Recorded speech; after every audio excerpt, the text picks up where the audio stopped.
When my father walked into the old mountain lodge after 21 years, he wasn't expecting to see me standing there. He had come with anger in his eyes, ready to accuse me of ruining everything, ready to tell me that I had no right to expose the secrets our family had buried for decades. But the moment he saw the person standing beside me, the confidence disappeared from his face. His expression changed from anger to disbelief. His lips slowly parted. His hands started trembling. "That can't be possible," he whispered. The woman beside me took one slow step forward, looking directly into his eyes. "Hello, Daniel," she said calmly. "Did you really think everyone you abandoned was gone forever?" My father took a step back. For the first time in my entire life, I saw fear in the eyes of the man who had once made me feel powerless. Because the woman standing beside me was the one person he never expected me to find. She was the reason I survived that night in the woods. And she was the person who knew the truth about the lie that destroyed my childhood. My name is Emma Carter, and today I am 35 years old. I have built a life I never thought was possible. I have a successful career, people around me who genuinely love me, and a family I chose for myself. But every part of my life started with one terrible night when I was only 14 years old. A night when the people who were supposed to protect me decided I wasn't worth saving. Growing up, I always felt like I was standing in my sister Lily's shadow. Lily was everything my parents wanted. She was confident, charming, and knew exactly how to make everyone believe she was innocent. Whenever something went wrong, somehow I became the person everyone looked at first. I was the quiet daughter, the responsible one, the one who was expected to understand, forgive, and stay silent. My parents always said Lily was sensitive and needed more attention, but nobody ever asked what I needed. Nobody noticed when I was hurt. Nobody noticed when I stopped trying to prove myself. I learned a long time ago that in my house, the truth didn't matter as much as the person telling the story. And Lily was always the better storyteller. The night everything changed started during a family camping trip deep in the mountains. My father had planned the trip because he wanted us to spend quality time together. At least that's what he told everyone. But even during that trip, I could feel the same distance between us. Lily received compliments for everything. The way she dressed, the way she talked, the way she smiled. Meanwhile, I was the one carrying supplies, helping with the campsite, and making sure everything was organized. Nobody thanked me. I didn't expect them to. I had already learned not to. That evening, a valuable family necklace disappeared from my mother's bag. It wasn't just any necklace. My grandmother had given it to my mother before she passed away. My mother immediately started panicking. My father searched the entire campsite. Everyone was looking everywhere. And then Lily spoke, quietly, almost like she didn't want to say it. "Dad, I think I know what happened." Everyone turned toward her. She looked at me, and in that moment I knew. I knew she had already decided what story she was going to tell. "Emma was the only one near Mom's bag earlier," Lily said softly. My heart stopped. "What?" I whispered. I looked at my parents, waiting for them to see the truth in my face. But my father's expression changed instantly. Not confusion, not doubt, anger. "Emma," he said coldly. "Tell me she's lying." "I didn't take anything," I said immediately. "I swear." But Lily continued. She told them she had seen me acting strange. She said I had been jealous because Mom praised her earlier. Every word was carefully chosen. Every detail designed to make me look guilty. I begged my parents to listen. I asked them to search my bag. I asked them to believe me. But my father had already made his decision. "You always cause problems," he said. Those words hurt more than anything else.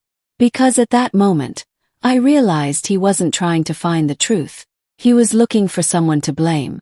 And I was the easiest person to choose. The argument became louder. The wind outside the forest grew stronger. The sky turned dark. A storm was approaching. Then my father said the words that would stay with me forever. "If you want to act like you're not part of this family, then maybe you should spend some time away from it." I thought he was just angry. I thought he would calm down. I thought he would realize he was hurting his own daughter. I was wrong. A few minutes later, my father grabbed my jacket, opened the truck door, and pointed toward the dark forest road. "Get out!" Froze. I actually laughed because I thought he was joking. "Dad, stop. This isn't funny." But he wasn't laughing. My mother stayed silent. Lily stood behind them watching. No guilt, no fear, just satisfaction. The rain started falling. Cold drops hit my face. "Please," I begged. "You can't leave me here." My father's face remained hard. "You need to learn a lesson." Then the truck door closed, and the vehicle disappeared into the darkness, leaving me alone, 14-year-old girl, in the middle of the woods, with a storm approaching, and no idea if I would survive the night. The first few minutes after the truck disappeared were the hardest moments of my life. First, I just stood there. I couldn't move. I couldn't even understand what had happened. I kept staring at the empty road, waiting for the headlights to come back. I told myself my father would return. He would realize what he had done. He would understand that leaving a 14-year-old girl alone in the woods during a storm wasn't discipline. It was cruelty. But the minutes passed. Then an hour. The rain became heavier. The darkness around me grew deeper. The sound of the trees moving in the wind became terrifying. Every branch cracking sounded like footsteps. Every shadow looked like something was watching me. I wrapped my arms around myself, trying to stay warm, but my thin jacket was already soaked. My shoes were covered in mud. My hands were shaking. And for the first time in my life, I felt completely forgotten. The people who were supposed to protect me had chosen to leave me behind. I started walking. I didn't know where I was going. I just knew I couldn't stay in one place. The forest path became harder to follow as the rain washed away the tracks. My phone had no signal. The battery was almost dead. I tried calling my mother one last time. The phone rang and rang, but she never answered. That moment hurt more than the cold. Because deep down I still hoped she would save me. I still hoped that even if my father was angry, my mother would choose me. But she didn't. The phone screen went black. I was completely alone. Hours passed as I walked through the forest. My legs started becoming weak. My clothes felt heavier with every step. The cold wasn't just around me anymore. It was inside me. My fingers became numb. My vision started becoming blurry. I remember looking up at the tall trees above me and wondering if anyone would ever know what happened to me. Would they search for me? Would they feel guilty? Or would they simply tell themselves that I deserved it? I finally reached a small clearing near an old wooden road. I saw a faint light in the distance. For a moment, hope returned. Maybe it was a house. Maybe someone could help me. I forced myself to walk toward it. But my body couldn't continue. My knees gave out. I fell onto the wet ground. The last thing I remember before losing consciousness was hearing a vehicle approaching. Bright headlights cut through the rain. A door opened. Then I heard a woman's voice. "Stop the car. There's someone lying there." Footsteps rushed toward me. A warm coat was placed around my shoulders. Someone gently lifted my head. "She's just a child," the woman said with panic in her voice. "Call an ambulance now." Then everything went dark. When I opened my eyes again, I wasn't in the forest. I was somewhere warm. A soft blanket covered me. There was a quiet beeping sound beside my bed. For a few seconds I didn't know where I was. Then memories came back. The necklace. Lily's accusation. My father's face. The truck leaving. The forest. The storm. I started crying. Not because I was in pain. Because I realized I was still alive. A woman sitting beside the hospital bed immediately stood up. She had silver hair, elegant clothes, and a calm presence that made the entire room feel safer. "You're awake," she said softly. Her voice was gentle, something I wasn't used to hearing. "My name is Victoria Hayes," she said. "I found you last night." I looked at her carefully. I didn't understand why a stranger cared more about me than my own family. She noticed my confusion. "You don't have to explain anything right now," she told me. "You just need to rest." Those words broke something inside me. Because nobody had said that to me before. Nobody had ever made me feel like my pain mattered. The doctors explained that I had severe cold exposure and exhaustion. Because I was a minor found alone in the woods, they contacted the authorities. And the authorities contacted my parents. I immediately became afraid. Not because I wanted to see them. Because I didn't know what they would say. Would they apologize? Would they admit they were wrong? Or would they find another way to blame me? Victoria stayed beside me while we waited. She could have left. She was a stranger. She had already saved my life. But she didn't. She sat in that hospital chair all night, watching over me, making sure I knew I wasn't alone anymore. The next morning, the hospital room door suddenly opened. My father walked in. But instead of looking worried, he looked angry. He wasn't rushing to hug me. He wasn't asking if I was okay. The first words from his mouth were, "Do you have any idea what kind of trouble you caused?" I stared at him. I couldn't believe what I was hearing. I had almost died. And he was still angry at me. "You made us look like terrible parents," he continued. My heart sank. He wasn't sorry. He was embarrassed. He blamed me for the consequences of his own actions. "I had to explain everything to the police because of your little drama," he said. Then he stepped closer. "You need to understand that your behavior has consequences." I looked at him silently, because something inside me had changed. The girl who left in that forest was scared.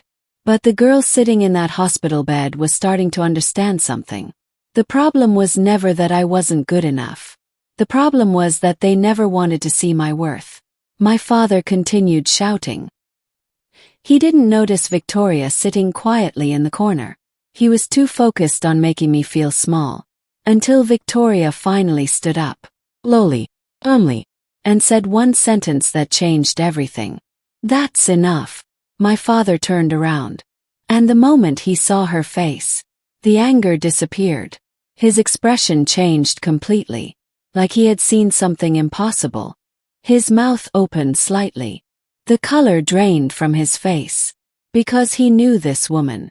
But he thought she was gone forever. My father's entire body froze. For the first time I had ever seen, he looked powerless. The confidence that always filled his voice disappeared. The man who had just been lecturing me about consequences couldn't even speak. He stared at Victoria like he was looking at a ghost. "No," he whispered. He took a small step backward. "That can't be you." Victoria didn't move. She simply looked at him with a calm expression. "Hello, Daniel," she said. "It's been a long time." My father grabbed the edge of the chair beside him. His hands were shaking. "What are you doing here?" he asked. Victoria's eyes became colder. "I could ask you the same question." I looked between them, completely confused. I had no idea how a woman who had saved my life could possibly know my father. But then Victoria revealed something that changed the entire story. 20 years earlier, before I was born, my father wasn't the ordinary businessman he pretended to be. He had worked for Victoria's family company. At the time, Victoria was building one of the most successful real estate companies in the region. My father was young, ambitious, and desperate to become powerful. She trusted him. She treated him like family. She gave him opportunities most people could only dream of. But according to Victoria, my father wanted something more. He wanted everything. He secretly manipulated financial records. He moved company money into hidden accounts. And when questions started appearing, he disappeared. He left Victoria with a damaged reputation, ruined business relationships, and years of legal battles. Everyone believed the scandal had destroyed her, including my father. He thought she had lost everything. He thought she had disappeared from his life forever. But he was wrong. Victoria didn't break. She rebuilt. She started again. And over the years, she collected every piece of evidence connected to what happened. Every document, every transaction, every secret. She had spent years waiting for the right moment. And she never forgot the man who betrayed her. My father stood there silently. The same man who had thrown his own daughter into a dangerous forest was now terrified because someone from his past had returned. Victoria looked at him. "Do you know what is interesting, Daniel?" Her voice remained calm. "You always talked about teaching people lessons." My father said nothing. "But you never learned your own." The room became completely silent. I watched the man who had always controlled every situation suddenly lose control. For years, I believed my father was powerful because he was loud, because he could make people afraid. But I realized something that day. Real power doesn't need to scream. Real power stands quietly and lets the truth speak. Before my father could respond, another knock came at the door. A police officer entered carrying a folder. My heart started beating faster. The officer looked at my father. "Mr. Carter, we need to discuss some additional information we received." My father immediately looked nervous. "What information?" The officer opened the folder. Security footage from a nearby gas station was reviewed this morning. My father became silent. The officer continued. "The footage shows your daughter Lily near your wife's bag before the necklace disappeared." My eyes widened. I couldn't breathe. The truth I had been begging them to see was finally standing in front of them. The officer showed the evidence. Lily had taken the necklace. Not because she needed money. Not because of an accident. Because she wanted to hurt me. She had heard our parents praising me for organizing the camping trip. She had seen the attention I received. And she wanted to remind everyone who the favorite daughter was. My father looked completely broken. For the first time, he realized the daughter he defended had been lying. And the daughter he abandoned had been telling the truth. My mother entered the room moments later. The police had contacted her too. The moment she saw the evidence, tears filled her eyes. "Emma," she whispered. But I couldn't answer. There was a time when hearing my mother say my name would have made me feel safe. Not anymore. Victoria stepped forward. She opened her briefcase and placed several documents on the table. "Daniel," she said. My father looked at her. "These are copies of the financial records from 20 years ago." His face changed. "You don't have to worry about hiding anymore." Victoria pointed toward the papers. "Because every secret you buried is now documented." My father looked at the police officer, then at the papers, then at me. And for the first time I saw regret. Not the kind that comes from love.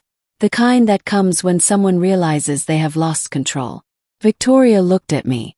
"Emma, you have spent years believing you were the problem." I lowered my eyes. "But you were never the problem." Her words hit me harder than anything. Because somewhere deep inside, the 14-year-old girl from the woods was still waiting to hear that. She was still waiting for someone to say, "I believe you." Victoria continued. "You were abandoned by people who should have protected you." She looked at my father. "But tonight, they will finally face the consequences of their choices." My father was no longer the powerful person from my childhood. He was just a man standing in front of the truth. And the truth was something he couldn't intimidate. That night changed everything. The family that had broken me was finally forced to see what they had done. But what happened next was something none of them expected. Because instead of destroying them, chose a different path. The days after that night changed my life forever. For years, I had imagined what would happen if my family finally discovered the truth. I imagined my father apologizing. I imagined my mother realizing how much she had hurt me. I imagined Lily finally admitting that she had destroyed my childhood with one selfish lie. But when the moment finally arrived, I discovered something unexpected. I didn't feel happiness from seeing them suffer. I didn't feel the satisfaction of revenge. I just felt tired. Because sometimes the deepest wounds don't heal when the person who hurt you falls. They heal when you finally stop carrying the pain they gave you. After the investigation, my father had to face the consequences of both his past and his actions that night. The evidence Victoria had collected for years changed everything. The person who always believed he could escape every mistake finally learned that the truth has a way of finding its way back. My mother tried to reach out several times. She left messages. She wrote letters. She wanted me to understand that she had made mistakes. But there was one thing I had learned in those years. An apology doesn't erase the moment someone chooses to hurt you. Forgiveness and trust are not the same thing. I could forgive someone and still choose to protect myself. As for Lily, her entire world changed when people stopped believing every story she told. For the first time, she had to face consequences for her choices. The attention she had spent her whole life chasing disappeared. The golden child image faded. And she finally had to understand that being loved should never come from making someone else feel small. But while my old family was dealing with the results of their choices, my new life was just beginning. Victoria didn't just save me from the woods that night. She saved me from believing that I wasn't valuable. She became the person who taught me that my past did not decide my future. After everything was settled, she offered me a place to stay. First, I was afraid. I had already learned that people could leave. People could promise protection and then disappear. But Victoria was different. She didn't make promises she couldn't keep. She proved herself through actions. She helped me return to school. She encouraged me to believe in my abilities. She taught me confidence. Most importantly, she taught me that family is not always the people who share your blood. Sometimes family is the person who finds you when everyone else walks away. Over the years, I worked harder than I ever thought possible. I studied. I learned. I built myself from the broken pieces of the girl who once lay alone in the forest. The same girl who thought nobody would ever come looking for her became someone who spent her life helping others who felt forgotten. At 35 years old, I now run a foundation dedicated to helping abandoned and neglected children. Every year we provide support, education, and safe places for kids who feel invisible. 'Cause I know exactly what it feels like to believe nobody cares. And I know how much one person can change a life. Just like Victoria changed mine. Years later, I returned to the same forest where everything happened. I stood on the same road where my father left me. The trees looked smaller. The darkness didn't feel as frightening. Because I wasn't the same scared 14-year-old girl anymore. I was a woman who survived. A woman who rebuilt. A woman who learned that the people who abandon you do not decide your worth. As I stood there, I received a message. It was from my father. He wanted to meet. For a moment, I stared at the screen. A part of me remembered the little girl who wanted nothing more than for her father to come back. But another part of me remembered standing alone in that storm. I agreed to meet him. Not because I needed an apology. Because I needed closure. When I saw him again, he looked different. Older. Quieter. The confidence he once carried was gone. He looked at me for a long time. I was wrong, he finally said. Those words came years too late. But they were still the words I had once needed to hear. I failed you, Emma. I remained silent. Because the truth was, I had spent years waiting for that moment. And when it finally arrived, I realized I had already healed without it. I hope you become a better person, I told him. But I can't go back and be the daughter you lost. My father lowered his eyes. And I walked away. Not with anger. Not with hatred. With peace. Today, when I look back at that stormy night, I no longer see it as the night my family abandoned me. I see it as the night my real life began. Because if my father had never left me in those woods, I might have never met the woman who changed my destiny. I might have never discovered my own strength. I might have never become the person I am today. That night taught me something I will never forget. Sometimes the people who leave you behind create the path that leads you to the people who were always meant to find you. And sometimes the person who saves your life isn't the one who shares your blood. It's the one who chooses you when nobody else does. Now I want to ask you something. If you were in my place after everything my family did, would you forgive them? Or would you walk away and choose peace like I did? Share your thoughts in the comments. And if this story touched your heart, remember that one act of kindness can change someone's entire life.